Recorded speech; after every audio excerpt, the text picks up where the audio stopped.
S'il est né à l'époque, est-ce qu'il était obligé de fuir avec une dame qui est peureuse? Il n'était pas encore obligé. Mephibosheth pouvait se retrouver avec une dame qui est très courageuse, qui peut prendre l'enfant et le mettre au dos et courir et prendre des risques sans que l'enfant ne prenne un faux coup.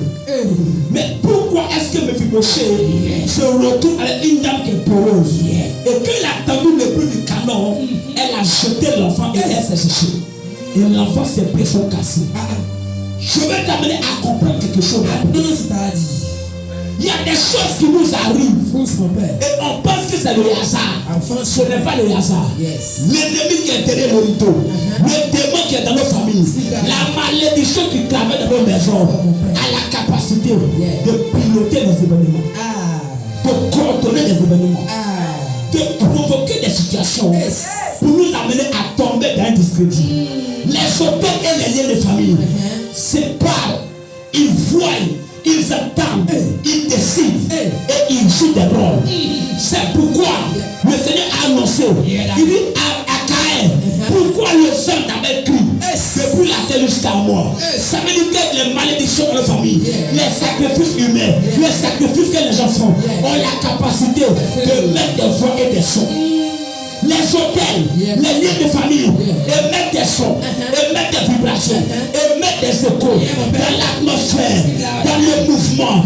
Et ça peut perturber le réseau de nos vies, perturber la fréquence de nos vies et créer ce qu'on appelle les embrouillements.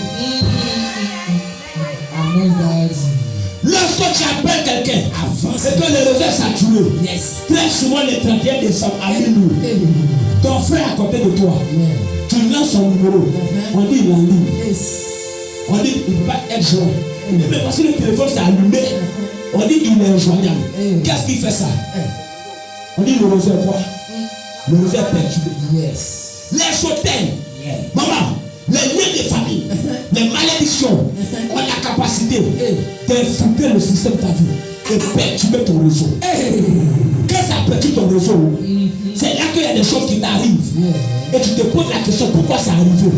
Et souvent quand tu commences à relativiser, à te dire que c'est le hasard, peut-être que c'est le destin, ce n'est pas une question de destin. L'hôtel de famille est une malédiction. Numéro 1, tu dois comprendre ça. Les liens de famille d'auto sont des malédictions. Tu dois le savoir. Les réclamations dans nos vies sont aussi des malédictions. Alors quand une réclamation veut te localiser, quand une malédiction veut te localiser, le seul moyen par lequel elle peut passer, c'est de brouiller ton réseau. Tu donnes ta vie à Jésus. Tu es devenu un enfant de Dieu. Tu pries, tu jeûnes. Mais l'autel ne peut pas te tuer, ne peut pas te détruire, mais elle peut perturber ton réseau. C'est pourquoi il a dit, ils vont te faire la guerre. La guerre veut dire quoi? Ça veut dire que tu auras des situations dans ta vie qui proviennent des malédictions, des hôtels et des lieux de famille. Leur objectif, c'est de brouiller ton chemin et brouiller ton réseau.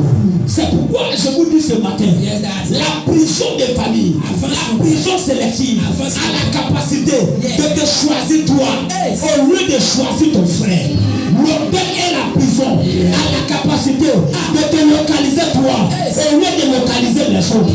La prison des familles a la capacité de te choisir toi au lieu de choisir les autres. C'est pourquoi je prie pour toi. Si tu as été choisi par une prison de famille, la prison te vomit, la prison te libère, la prison te jette dans le nom de Jésus. Là où on t'a déposé, le Saint-Esprit va te chercher. Là où on t'a attaché, tu es détaché, tu es détaché,